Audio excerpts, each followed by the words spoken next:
रंजू आज घर से भूखे पेट ही काम पर निकली थी। कल शाम बंगलों से मिले बचे खुचे भोजन को उसने सुबह बच्चों की थाली में डाल दिया था।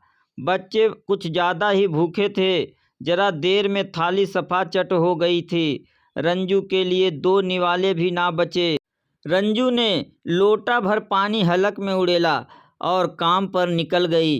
सोचा किसी बंगले की मालकिन से कुछ मांग कर पेट भर लेगी। रंजू एक रिहायशी कॉलोनी के करीब बसी झुग्गी बस्ती में रहती है। पास की 5-6 कोठियों में उसने झाड़ू पोछे और बर्तन मांजने का काम पकड़ रखा है। 5 बरस पहले जब उसका पति ज़्यादा शराब पीने के कारण मरा था, तब उसका राजा पेट में ही था। उसके ऊपर 2 बेटियां थी। 3 बच्चों का पेट पालना इस महंगाई में अकेली रंजू के लिए कितना मुश्किल था, यह सिर्फ वो ही जानती है। किराए की झुग्गी है। बच्चों को पास के प्राइमरी स्कूल में डाल रखा है। घर के किराए, बच्चों के कपड़े, फीस, किताबों में उसकी सारी कमाई छूमंतर हो जाती है। महीने बीत जाते हैं, बच्चों को दूध दही का स्वाद चखे। घर में खाना कभी कभी ही बनता है। सच पूछो तो बंगलों से मिलने वाली जूठन पर ही उसका परिवार पल रहा है।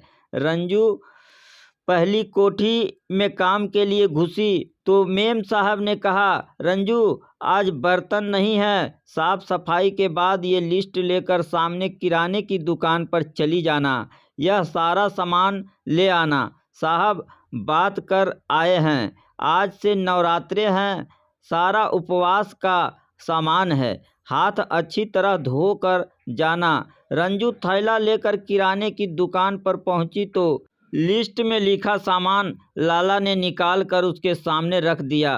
प्लास्टिक की थैलियों में भरे मखाने, छुहारे, राजगिरी, सूखे मेवे, आलू और अरारोट के चिप्स, पापड़, देसी घी के डिब्बे और ना जाने क्या का, जिनके बारे में रंजू ने ना कभी सुना था और ना ही देखा था। उपवास में ऐसा भोजन, इसका मतलब आज उसको इस घर से बचा खुचा रोटी दाल नहीं मिलने वाला।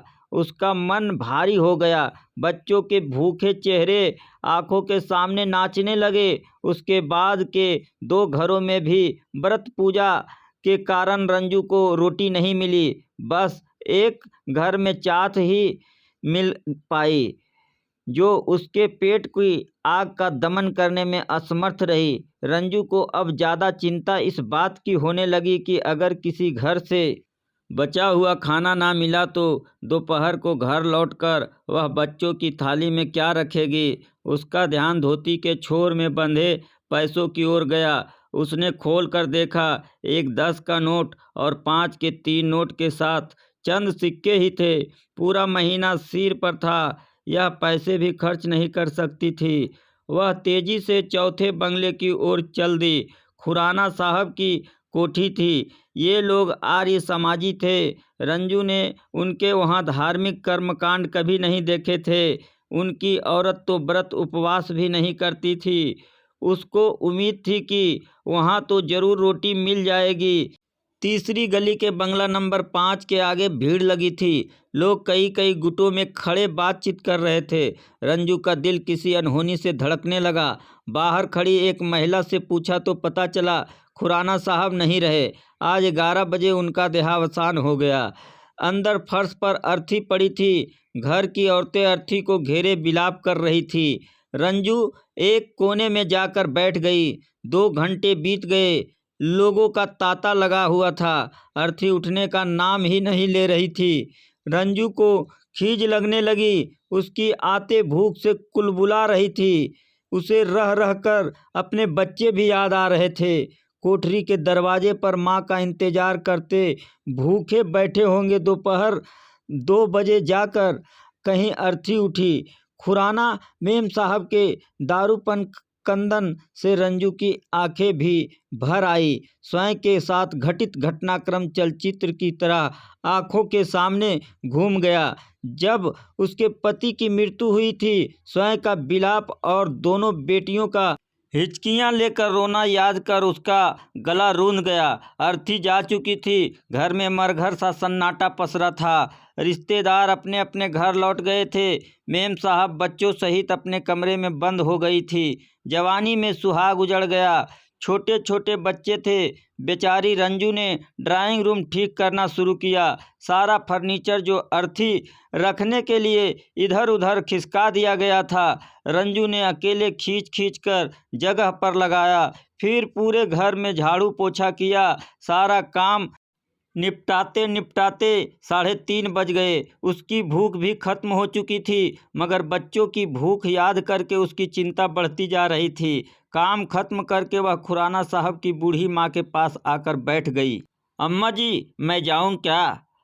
कोई काम हो तो 6 बजे तक फिर से आ जाऊंगी। बच्चे घर में अकेले मेरी प्रतीक्षा कर रहे होंगे, भूखे होंगे। अम्मा जी ने हामी भरी तो वह उठी। घर जाकर पहले नहाना होगा, फिर कुछ न कुछ तो पकाना ही पड़ेगा। चाहे 15 रुपये के चावल ही जाते वक्त खरीद लेगी। वह चलने को हुई तो पीछे से अम्मा जी की आवाज़ आई, रंजू जरा रुकना। रंजू पलटकर उनके पास पहुंची तो बूढ़ी औरत ने धीमे स्वर में कहा, रंजू घर से मीठी उठी है, सूतक लगा है। आज दोपहर का भोजन तो पक चुका था, मगर खाएगा तो कोई नहीं।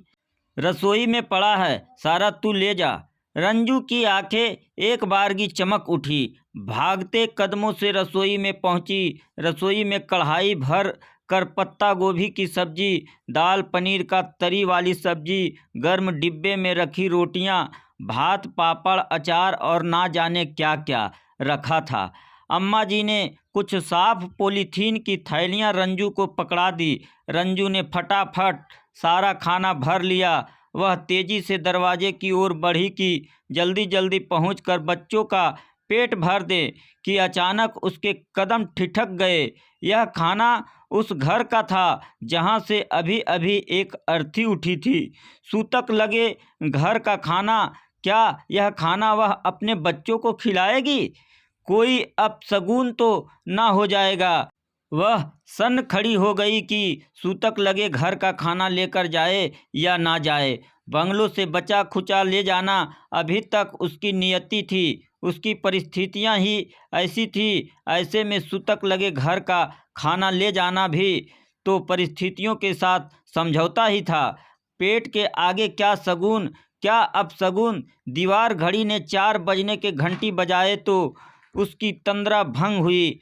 कसमकस की दलीलों और तर्कों पर स्वयं उसकी और बच्चों की भूख हावी हो चुकी थी। हाथ में खाने का बड़ा सा पैकेट संभाले वह लंबे लंबे हग भरते हुए घर की ओर भागी जा रही थी। आज मुद्दतों बाद उसको और उसके बच्चों को कम से कम 2 वक्त भर पेट और अच्छा खाना नसीब होने वाला था। उसको याद नहीं पड़ता इससे पहले उसने रोटी सब्जी दाल चावल इकट्ठे कब खाए थे। यह कहानी आपको कैसी लगी कमेंट के माध्यम से हमें ज़रूर बताएं, और ऐसे ही कहानी सुनने के लिए हमारे चैनल को लाइक और सब्सक्राइब ज़रूर करें। धन्यवाद।